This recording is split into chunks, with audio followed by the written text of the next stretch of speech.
திருப்பதியில இன்று திடீர்னு ஏற்பட்ட கூட்ட நெரிசல்ல சிக்கி ஏராளமான பக்தர்கள் மூச்சு திணறி கீழே விழுந்திருக்காங்க. இதுல சேலத்தைச் சேர்ந்த பெண் உட்பட மொத்தம் இதுவரைக்கும் 6 பேர் பலியான நிலையில ஏராளமானோர் காயமடைஞ்சிருக்காங்க. பலரும் மருத்துவமனையில் அனுமதிக்கப்பட்டிருக்கக்கூடிய நிலையில இன்னும் பலி எண்ணிக்கை அதிகரிக்கலாம்னு அஞ்சப்படுது.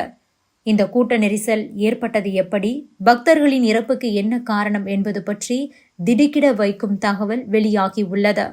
ஆந்திர மாநிலம் திருப்பதி கோவில் ரொம்பவே பிரசித்தி பெற்றது. இந்த கோவிலுக்கு தினமும் நம்ம நாட்டின் பல்வேறு பகுதிகளில் இருந்தும் ஏராளமான பக்தர்கள் வந்து போறாங்க. கோவிலில் ஒவ்வொரு ஆண்டும் வைகுண்ட ஏகாதசி விழா கொண்டாடப்படும்.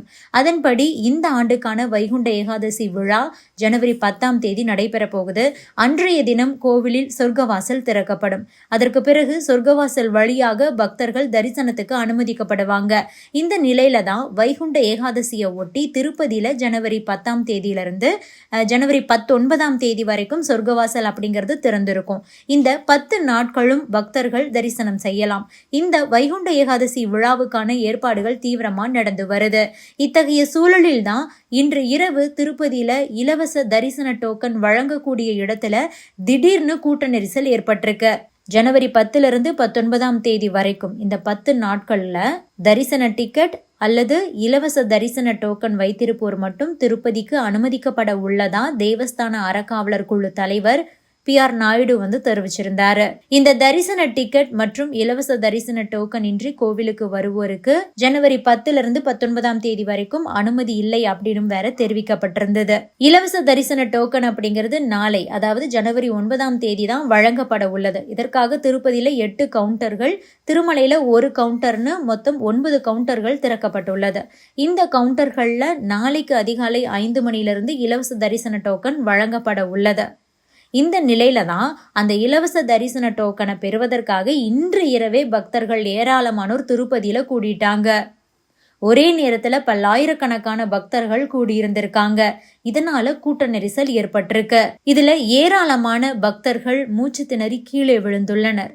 இதுல சேலத்தைச் சேர்ந்த பெண் பக்தர் மல்லிகா உட்பட 6 பேர் இதுவரைக்கும் பலியாகி இருக்காங்க. மேலும் பலர் மருத்துவமனையில அனுமதிக்கப்பட்டிருக்காங்க. அவங்களுக்கு தீவிர சிகிச்சை அளிக்கப்பட்டு வருது. இதனால பலி எண்ணிக்கை இன்னும் உயரலாம்னு அஞ்சப்படுது. இந்த சம்பவம் பெரும் சோகத்தை ஏற்படுத்தி இருக்கு. ஆக திருப்பதியில திடீர்னு இந்த கூட்ட நெரிசல் ஏற்பட்டதனுடைய பின்னணி அப்படின்னு பார்த்தோம்னா, திருப்பதி வைகுண்ட ஏகாதசியை ஒட்டி அந்த இலவச தரிசன டோக்கனை நாளைக்கு அதிகாலை 5 மணி முதல்ல இருந்து தான் வழங்க போறாங்க. இந்த இலவச டோக்கன் இருந்தா மட்டும்தான் சொர்க்கவாசல் திறந்திருக்கக்கூடிய அந்த ஜனவரி 10லிருந்து 19ஆம் தேதி வரைக்கும் பக்தர்கள் தரிசனம் பண்ண முடியும். இதனால தான் இலவச டோக்கன்களை பெறுவதற்காக ஏராளமான பக்தர்கள் இன்று இரவே கூடிட்டாங்க. ஒரே நேரத்துல பல்லாயிரக்கணக்கான பக்தர்கள் கூடினதுனால தான் இந்த நெரிசலே ஏற்பட்டிருக்கு. திருப்பதியில வெவ்வேறு இடங்கள்ல 8 கவுண்டர்கள், திருமலையில 1 கவுண்டர்னு மொத்தம் 9 கவுண்டர்கள் மட்டுமே திறக்கப்படும் வேற கூறப்பட்டிருந்தது. இதனாலதான் பக்தர்கள் ஒரே நேரத்துல திருப்பதியில குவிஞ்சிட்டாங்க. அப்போது கூட்டம் கட்டுக்கடங்காம போயிடுச்சு. இதற்கிடையில தான் பக்தர்களிடையே தள்ளு முள்ளு ஏற்பட்டது. இதுல பக்தர்கள் அடுத்தடுத்து தவறி கீழே விழுந்து மூச்சு திணறி பலியாகி வைத்திருக்கக்கூடிய சம்பவம் அனைவருக்கும் அதிர்ச்சியை ஏற்படுத்தி இருக்கு.